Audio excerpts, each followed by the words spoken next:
Damos comienzo a un nuevo programa.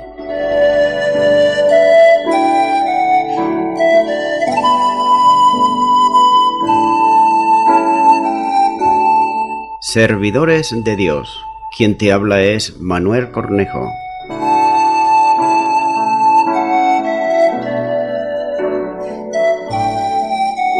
Este es un programa que está respaldado por la Iglesia Evangélica Misión Evangélica de Cataluña.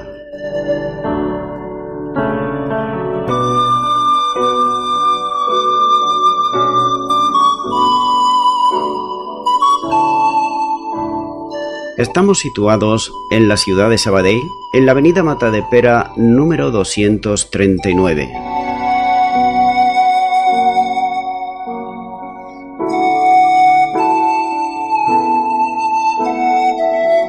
Antes de dar introducción a la palabra de Dios, estaremos poniendo una alabanza.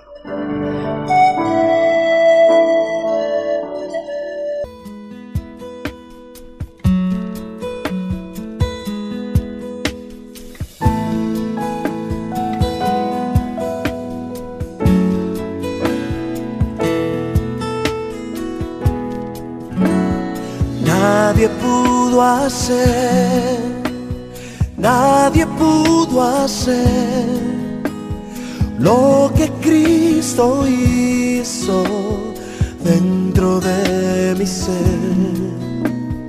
Me llenó de paz y felicidad. Nadie pudo hacer lo que ha hecho Él. Es posible que algo pueda quitarte el temor, pero no por siempre durará. Pronto volverá con más intensidad. Lo que gozo fue, ahora es dolor.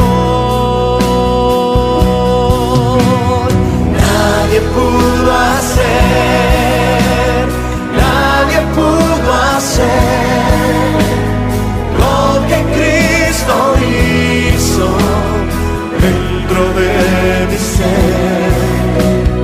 Me llenó de paz y felicidad. Nadie pudo hacer lo que ha hecho. Es posible que un amigo no te falle hoy, pero no puedes afirmar que jamás lo hará, que siempre estará a tu lado como está Jesús.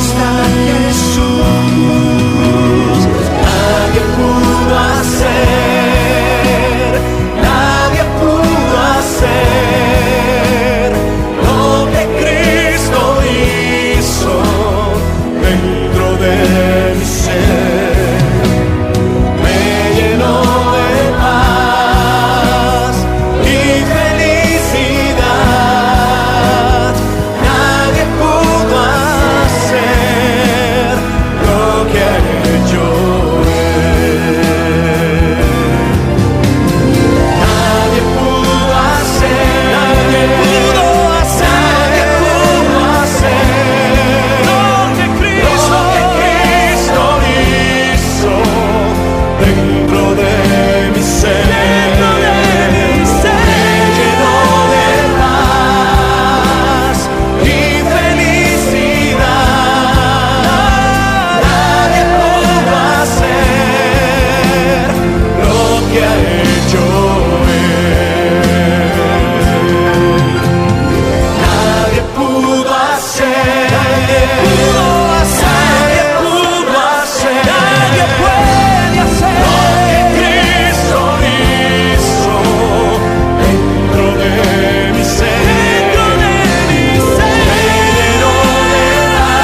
Y ya de nuevo tras la pausa musical estoy con todos ustedes.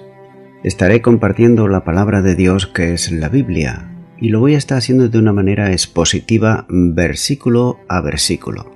En esta ocasión continúo con Hechos de los Apóstoles capítulo 18 y versículo 1, donde dice: Después de estas cosas Pablo salió de Atenas y fue a Corinto. Lucas sitúa ahora a Pablo en Corintio, habiendo salido de Atenas. La táctica misionera de Pablo se repite nuevamente aquí, ya que dejó un grupo de creyentes en Atenas y se dirige a la no menos importante ciudad de Corinto, con el mismo propósito de predicar el Evangelio y dejar fundada una iglesia. Pablo no podía permanecer mucho tiempo en Atenas, debido a que era una ciudad orgullosa de su cultura y máxima expresión del helenismo. Aquel lugar monopolizador y lleno de arrogancia constantaba con el espíritu universal y humilde del cristianismo. La última de las iglesias en las que había estado fue Tesalónica. La situación de las dificultades por las que atravesaban fue la causa por la que Pablo había enviado a ellas antes de salir de Atenas a Timoteo. De modo que, otra vez, hallamos solo a Pablo y viajando hacia Corinto. En cuanto a lo que ha sido Corinto y era en el tiempo en el cual llegó Pablo, daré algunos datos, en cuanto históricos y presentes de aquella época, ya que es importante el tráfico marítimo que había en esa ciudad, con todas las islas, de modo que si alguien predicaba el Evangelio y se formaba un grupo de creyentes, el mensaje sería rápidamente llevado a todo el entorno de su influencia. Para llegar a Corintio podía seguir el camino por tierra. La distancia entre ambas ciudades, es decir, la de Atenas y Corinto, era de unos 70 kilómetros, pasando por las ciudades de Eleusis y Megara. Pero también se podía hacer por mar. Es muy posible que fuese esta la ruta elegida, de modo que salieron del puerto del Pireo y navegando entre Salamina y la isla de Egina, siguió hasta Corinto. En este punto el mar se asemejaba a un gran lago cerrado por montañas. Desde Centrea, el puerto oriental de Corinto, tras un camino de unas 3 horas de duración, Pablo llega hasta Corinto. En el camino comenzaban a verse las grandes extensiones de viñedos, de cuya uva se obtenía las conocidas pasas de Corinto. Ante él se abría el mar, los dos mares, debido a la situación de la ciudad de Corinto entre los dos golfos, el Ísmico y el Corinto. Se hallaba rodeada de montes. Mirando al sur se veía la sierra de Silene, hacia el norte los montes de Helicón y Pérsamo. Destacando frente a los montes antes mencionados está un cerro truncado por una altura mayor que la del Acrópolis de Atenas, donde, por cierto, se levantaba el templo de Afrodita. Téngase en cuenta que Corinto no era una ciudad universitaria, como lo era Atenas, sino que era un conglomerado de multitudes de gente, especialmente mercaderes de otros países. El predominio que había tenido Corintio sobre Grecia había ya pasado, hacía años, ya que la ciudad había sido destruida totalmente por el general romano Mumio en el año 146 a.C. Sin embargo, su situación privilegiada hacía que surgiera nuevamente con fuerza, ya que la ciudad fue refundada más tarde por Julio César, en el año 44 a.C., quien le dio el rango de colonia romana, y tan solo unos años después, en el año 27 a.C., llegó a ser la capital administrativa romana de la provincia de Acaya, recuperándose rápidamente de su prosperidad comercial. Los romanos, que se habían asentado en la ciudad, ya no eran el núcleo poblacional más importante, ya que otros muchos pueblos estaban presentes, como por ejemplo los africanos, los sirios y por supuesto los judíos. Y nótese lo que traían también esta gente de los distintos lugares y países del entorno. Así que desde el oriente había arribado a Corinto las pasiones y vicios viciosos procedentes del culto a Artetes y Mercat. Los frigios aportaban la corrupción propia de los cultos a Atis y Cibeles, y los egipcios introducían los ritos del culto a Isis y Serapis. Aunque en tiempos anteriores la ciudad estaba consagrada a Poseidón, ahora era dedicada a Afrodita, una variedad de la Artestés fenicia. El templo de la diosa estaba en el Acrocorinto y en torno a él las hieródulas. ¿Y quién eran? Pues bien, eran las prostitutas sagradas que se habían establecido, ya que vivían en pequeñas viviendas levantadas en jardines llenos de flores, especialmente rosas, para entregarse al servicio de la prostitución sagrada. No solo era una vivienda de perversión moral, sino un punto de contaminación física, es decir, de enfermedades que contagiaban a muchos y que luego, más tarde, se extendían por allá donde iba, incluyendo sus propias familias. Durante las fiestas, estas prostitutas tenían asientos reservados, con las ventales romanas, es decir, el honor a la diosa Vesta, considerada como la diosa del hogar. La corrupción era tal que en aquel tiempo había muchachas y muchachos, tanto hombres o como mujeres, con el sinónimo de llamarles corintos o corintas, era sinónimo de prostitución. La zona portuaria había establecido también lupanares. ¿Qué eran los lupanares? Pues sencillamente los lupanares eran prostíbulos de casa de prostitución, de modo que el libertinaje era la forma natural de vida en Corinto, todo muy distinto en cuanto a Atenas. Cuando Pablo escribió la carta a los romanos, en la descripción de la humanidad pecaminosa, tenía sin duda en su mente la sociedad de Corinto. Esto no significaba nada para él. Todo lo contrario, podía predicar el Evangelio de la gracia, porque él mismo afirmaba que, cuando el pecado abundó, sobreabundó la gracia, tal como nos dice Romanos 5:20. Y este era el ambiente en el cual se encontró el apóstol Pablo, en la ciudad de Corinto. Y continúa ahora con el versículo 2, donde sigue diciendo la palabra de Dios. Y halló a un judío llamado Aquila, natural de Ponto, recién venido de Italia, con Priscila su mujer, por cuanto Claudio había mandado que todos los judíos saliesen de Roma. Fue a ellos.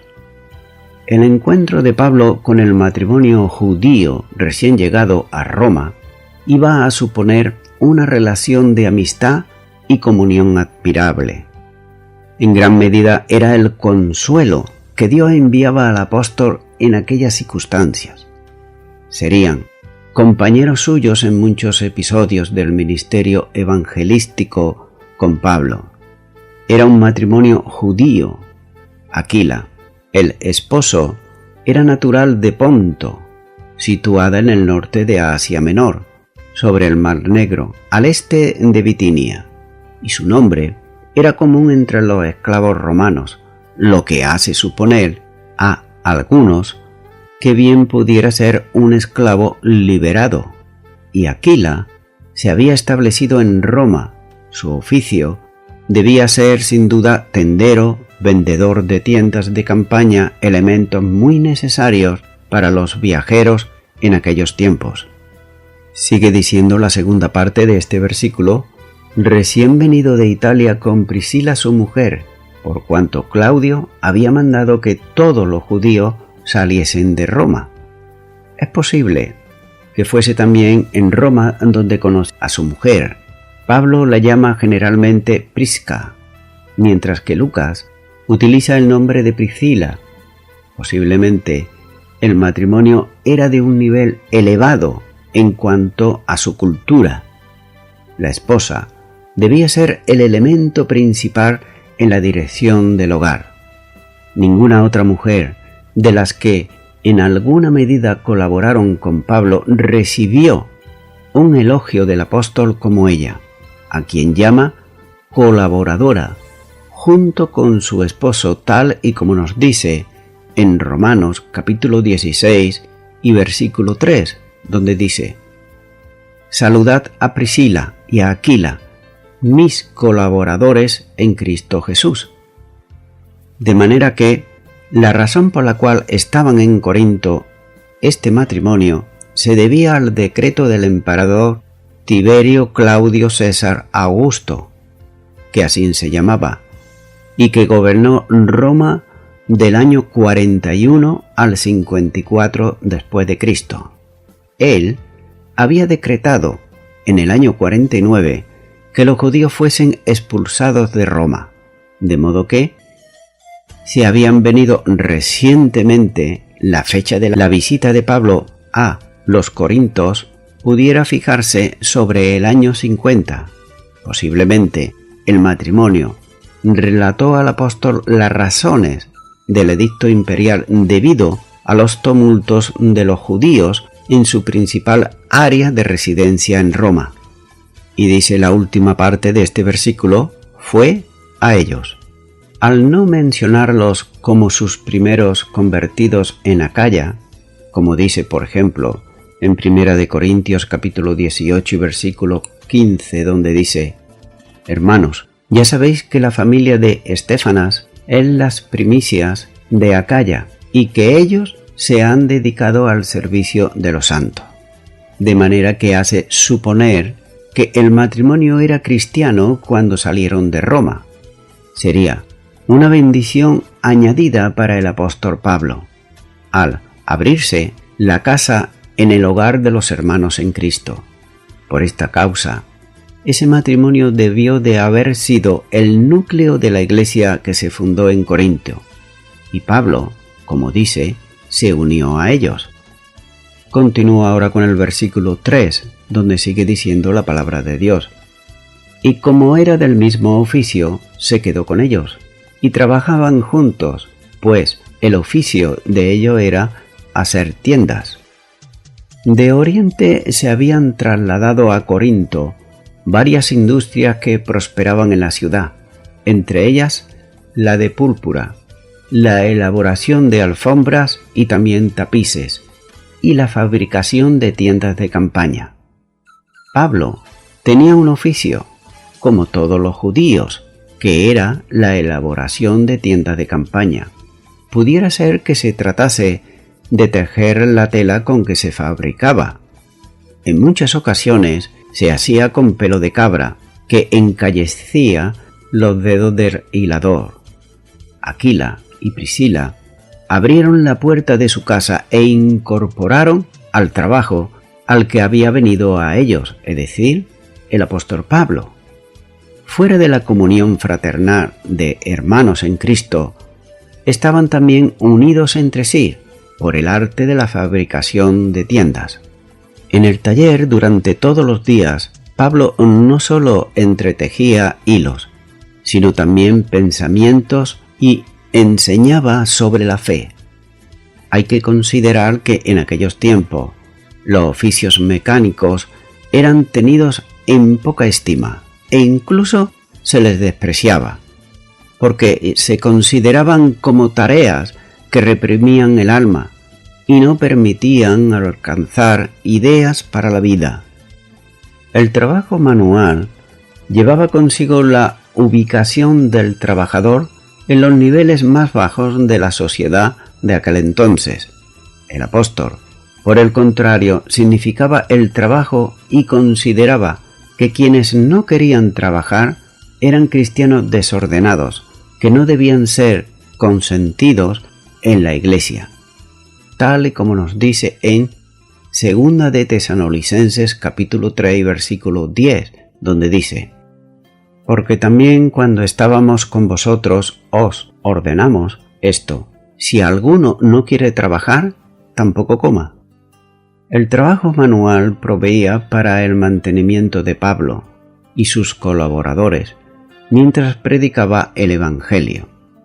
En 1 de Corintios capítulo 4 versículo 12 dice: nos fatigamos trabajando con nuestras propias manos, nos maldicen y bendecimos, padecemos persecución y la soportamos.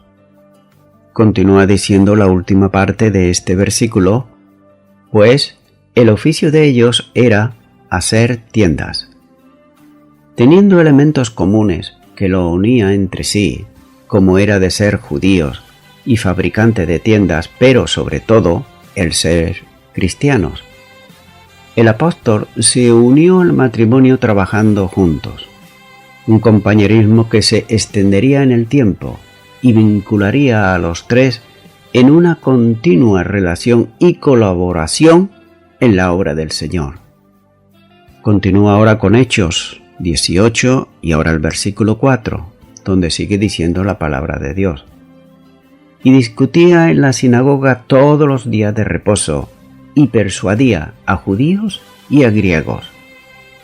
Como en la mayoría de las grandes ciudades del mundo greco-romano, la presencia de judíos era una realidad, posiblemente reforzada después del edicto imperial de expulsión de los judíos de Roma. Posiblemente, como ocurría con el matrimonio de Aquila y Priscila, otros muchos vinieron a establecerse en Corinto, y debido a ello había una sinagoga judía en la ciudad. Las excavaciones han puesto al descubierto una inscripción sobre el mármol que debió pertenecer a la puerta de entrada de una sinagoga judía en esta ciudad.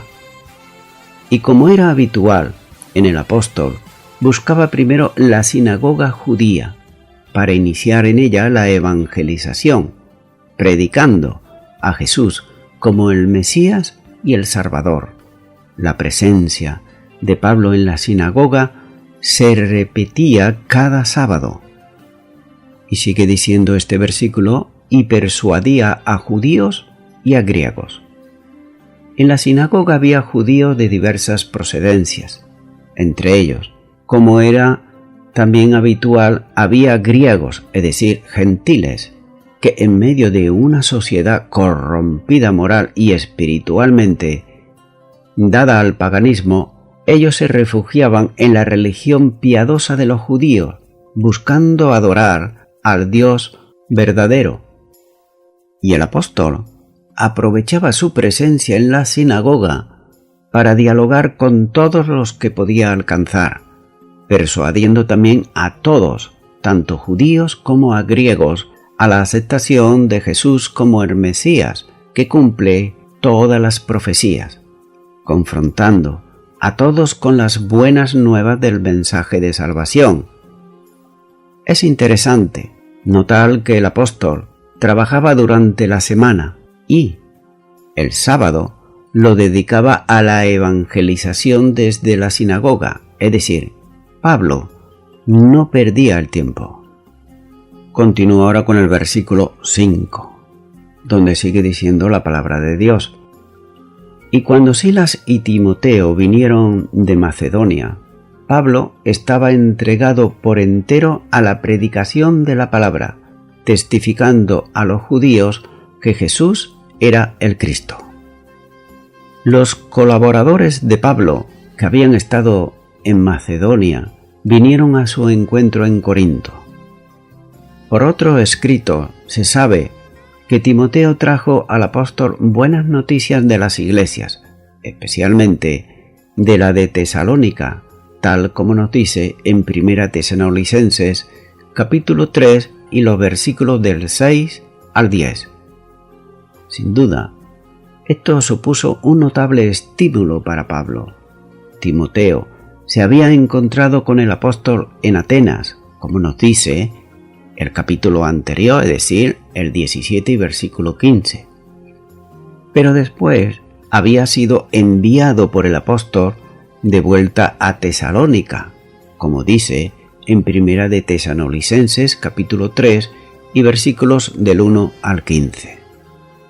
Estos colaboradores del apóstol trajeron con ellos una ofrenda procedente de las iglesias de Macedonia, tal como nos dice en 2 de Corintios capítulo 11 versículo 9 y Filipenses capítulo 4 versículos 14 y 15. Y esto supuso un alivio para el apóstol en sus apreturas económicas. Probablemente Silas había estado en Filipos, mientras que Timoteo estaba en Tesalónica. Ambos informaron de la buena situación de las iglesias establecidas, y esto condujo al apóstol para escribir la primera epístola a los tesalonicenses y más tarde una segunda. Y en ambas cartas están escritas en un tono de gozo y también de gratitud. Es muy interesante apreciar que en el periodo del tiempo que comprende el relato de Lucas, Pablo escribió no menos de 9 o posiblemente 10 cartas, sin que se mencione ninguna de ellas. Dice la última parte de este versículo: Pablo estaba entregado por entero a la predicación de la palabra, testificando a los judíos que Jesús era el Cristo. Lucas enfatiza en la tarea del apóstol dedicado a pleno tiempo a la predicación a los judíos, insistiendo en que Jesús era el Cristo, el Mesías. La predicación comprendía sin duda alguna de la resurrección, dando por un testigo que había visto al resucitado camino de Damasco como era Pablo. Posiblemente la ofrenda que había recibido de las iglesias en Macedonia le permitieron, si no dejar totalmente el trabajo, por lo menos reducirlo algo para ocuparse a la predicación. Y voy concluyendo ya con esto. Tal vez alguien pueda alarmarse y hasta menospreciar a los corintios por su decadencia moral y también espiritual. Pero la realidad es que hoy, en estos días, en muchas ciudades están peor que los de Corinto en cuanto a su moralidad y también espiritualmente.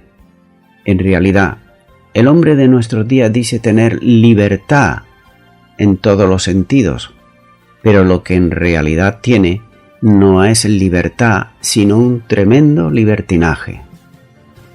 Basta con que se miren las estadísticas de divorcios que hay.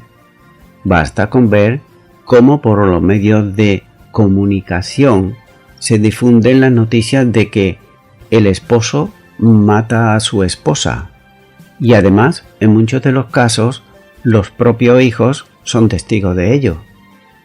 Sin contar la gran cantidad también, por otro lado, que esto no lo dicen, lo callan, de enfermedades que hay a causa, precisamente, de lo que se llama hoy el sexo libre. Amigo y amiga oyente, si tú eres padre o eres madre, sabes muy bien el gran peligro que corren tus hijos, o tu hijo o tu hija. Y si tú eres hijo o eres hija, sabes muy bien a lo que la sociedad dice que no es malo hacerlo, pero ahí están las evidencias, ahí están las estadísticas de la gran cantidad de abortos que hay cada día, aunque naturalmente ellos, muchas de estas cosas como son los abortos, como son también los divorcios, se suelen callar. Y es que en realidad el ser humano busca y busca quien de verdad le ame con toda sinceridad. Pero con el paso de los años, a esa persona que se le ha amado, muchas veces no defrauda y no es hasta infiel. Estimado y estimada oyente, yo deseo presentarte a una persona que nunca te va a fallar, y además de esto, te ama con amor eterno. Su nombre es Jesucristo. Él lo demostró y lo sigue demostrando en el día de hoy. Lo demostró en el pasado, como nos dice en el Evangelio de Juan capítulo 3 versículo 16, donde dice: porque de tal manera amó Dios al mundo, que ha dado a su Hijo unigénito, para que todo aquel que en él cree no se pierda, mas tenga vida eterna. Nótese, aquí el amor de Dios demostrado, dando a su unigénito Hijo, para que todo aquel que en él cree no se pierda y tenga vida eterna. También dice este mismo Evangelio de Juan capítulo 6 versículo 37. Está hablando Jesús y dice: todo lo que el Padre me da vendrá a mí, y el que a mí viene no le echo fuera. Jesús nunca te echará fuera, nunca te defraudará, nunca te será infiel, sino que te recibirá. Pero para recibirte Él, primeramente tú debes de recibirle en tu corazón. El Padre ya te ha hablado a través de su palabra, que ha dado a su Hijo unigénito por amor a ti. Así que ahora te toca a ti abrir tu corazón y recibir a Jesucristo como Señor y Salvador. Por ello yo te animo en esta hora a que tú puedas orar conmigo una oración de fe y repite ahí a donde está y di: Señor Jesús, quiero darte muchas gracias por haber muerto por mis delitos y pecados. Gracias porque creo que tú dites tu vida por amor a mí. Creo que tú resucitaste de entre los muertos. Y yo ahora te abro mi corazón y te recibo como mi Señor y mi Salvador. Tu palabra dice que el amor de Dios será derramado en mi corazón. Por ello, yo lo abro en este momento y te prometo serte fiel todos los días de mi vida. En el nombre de Jesús. Amén.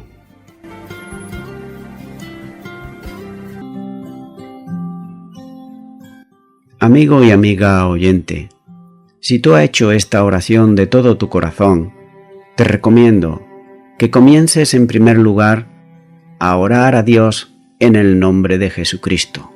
Orar a Dios no es rezar, sino que es hablar con una persona. También te recomiendo que leas la palabra de Dios. Comienza por los evangelios si no lo has hecho nunca. Y también te recomiendo que para que puedas crecer espiritualmente, te congregues en una iglesia cristiana evangélica donde se predique, se enseñe y se practique la sana doctrina y la palabra de Dios.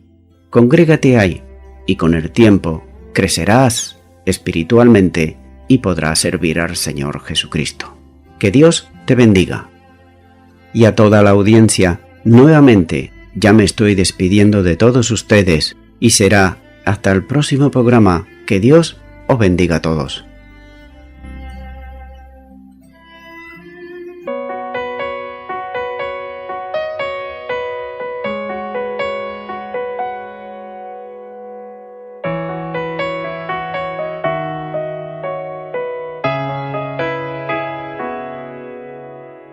Dios entiende tus tristezas, Él ve tu llorar, Él te consuela y dice, contigo voy a estar.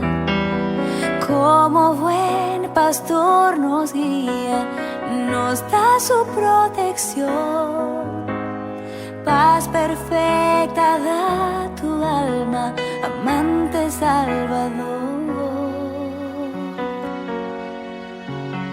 Él me sostendrá, Dios me guiará, tomará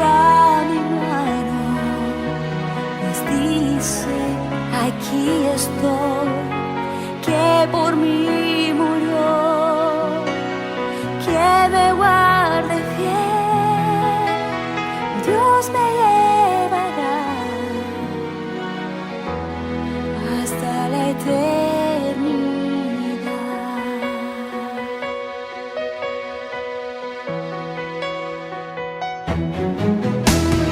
Cuando en la lucha falte toda nuestra fe, si es fuerte el enemigo, defensa yo tendré. Como buen pastor nos guía, es justo, santo y fiel. Hoy concédeme tu gracia, amante Salvador. Él me sostendrá, Dios me guiará, tomará mi mano, pues dice aquí estoy, que por mí murió, que me guarde fiel. Dios me llevará hasta la eternidad.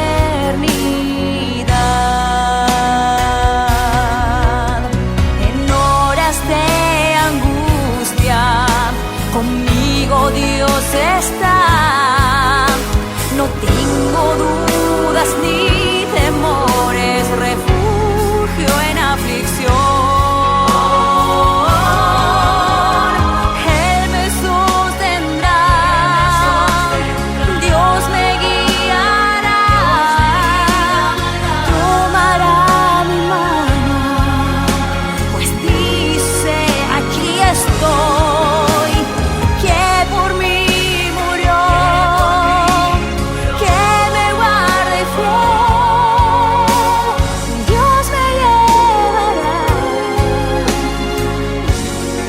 hasta la eternidad. Dios me llevará